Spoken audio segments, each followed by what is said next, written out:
2 ദിവസം മുന്നേ ഞാൻ ഈ ഷോപ്പിലോട്ട് വരുമ്പോഴേക്കും കുറേയേറെ വെറൈറ്റി സാധനങ്ങളുണ്ടായിരുന്നു കേട്ടോ. അപ്പോൾ അന്ന് എൻ്റെ കയ്യിൽ ക്യാഷ് ഇല്ലാത്തത് കാരണം ഞാനതൊന്നും മേടിക്കുകയുണ്ടായില്ല. പിന്നെ ഒരു ദിവസം ആയിക്കോട്ടെ എന്ന് വിചാരിച്ചു. അപ്പോൾ 2-3 ദിവസം കഴിഞ്ഞിട്ടാണ് പിന്നെ ഞാൻ സാധനങ്ങൾ എടുക്കാൻ വേണ്ടിയിട്ട് ഈ ഷോപ്പിലോട്ട് വന്നത് കേട്ടോ. അപ്പോൾ ഇത് നമ്മുടെ ആറ്റിങ്ങിലുള്ള ബഡാ ബസാറാണ്. ഇവിടെ ഒത്തിരിയും സാധനങ്ങൾ ഉണ്ടായിരുന്നു കേട്ടോ ഡെക്കറേഷന് വേണ്ടിയിട്ട്. അപ്പോൾ അതൊക്കെ കണ്ട് ഇഷ്ടപ്പെട്ടിട്ട് പോയോണ്ട് ഇവിടെ തന്നെ വന്ന് മേടിക്കണം എന്നുള്ളൊരു ആഗ്രഹം ഉണ്ടായിരുന്നേ. അപ്പോൾ വന്ന് നോക്കിയപ്പോഴേക്കും ഏകദേശം എല്ലാ സാധനങ്ങളും കഴിഞ്ഞിരുന്നു കേട്ടോ. അപ്പോൾ എനിക്ക് ഡെക്കറേഷനുള്ള സാധനങ്ങൾ വേണം, മക്കൾക്ക് സ്കൂളിൽ ഗിഫ്റ്റ് കൊടുക്കാൻ വേണ്ടിയിട്ട് ആ വക സാധനങ്ങളും കൂടെ മേടിക്കണമായിരുന്നേ. അപ്പോൾ ആ കൂട്ടത്തിൽ കണ്ടതാണ് ഈ ഫ്ലവേഴ്സ് കേട്ടോ. ഒരുപാട് ഫ്ലവേഴ്സ് ഉണ്ടായിരുന്നു, റോസ് ഉണ്ടായിരുന്നു, ട്യൂലിപ്സ് ഉണ്ടായിരുന്നു. അപ്പോൾ എനിക്ക് ഭയങ്കരമായിട്ട് ഇഷ്ടപ്പെട്ടിട്ടുണ്ടായിരുന്നു ഈ സാധനങ്ങൾ. ഒരു ഫ്ലവറിന് എന്തോ 35 അങ്ങനെയും കണ്ടാണ് റേറ്റ് കേട്ടോ വരുന്നത്.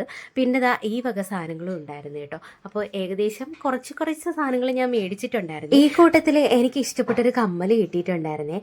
അത് കഴിഞ്ഞിട്ട് എനിക്കൊരു മാലയൊക്കെ മേടിക്കണമായിരുന്നു. ആ കൂട്ടത്തിലാണ് എൻ്റെ ഒരു ഫ്രണ്ട് എന്നെ വിളിച്ചിട്ടുണ്ടായിരുന്നു കേട്ടോ. അപ്പോൾ പുള്ളിക്കാരി പറഞ്ഞത്, എടി നിനക്ക് കമ്മലിൻ്റെ സെലക്ഷൻ ആണെങ്കിൽ നിനക്ക് ഞാനൊരു സ്പോട്ട് പറഞ്ഞുതരാം, നീ അങ്ങോട്ട് പോയെന്ന് നോക്കണം എന്ന് പറഞ്ഞിട്ടുണ്ടായിരുന്നേ. അപ്പോൾ എന്തായാലും കുഴപ്പമില്ല, എനിക്ക് ഇഷ്ടപ്പെട്ടൊരു കമ്മൽ ഞാൻ ഇവിടെ നിന്ന് എടുത്തിട്ടുണ്ടായിരുന്നു കേട്ടോ. അത് കഴിഞ്ഞതിന് ശേഷം ഞാൻ മാർക്കറ്റിലോട്ടാണ് നേരെ പോയത്. കാരണം പുള്ളിക്കാരി പറഞ്ഞത് ഈ ഒരു മാർക്കറ്റിൻ്റെ അടുത്തുള്ളൊരു കടയെക്കുറിച്ചാണ് കേട്ടോ. ചെന്ന് കണ്ടപ്പോൾ ഞാൻ ആകെ അന്തം വിട്ടുപോയി കേട്ടോ. ഇത്രയധികം കളക്ഷൻസ് ഉണ്ടോയെന്ന് ഞാൻ തന്നെ അന്തം വിട്ടുപോയി കേട്ടോ. അപ്പോൾ ഇത് മാർക്കറ്റിൻ്റെ അടുത്തുള്ളൊരു കടയാണ്. അങ്ങനെ എൻ്റെ കുട്ടി ഷോപ്പിങ്ങും കാര്യങ്ങളൊക്കെ കഴിഞ്ഞിരിക്കുകയാണ്. അപ്പോൾ ഇന്നത്തേക്ക് ഇത്രയേ ഉള്ളൂ. Tata bye bye, see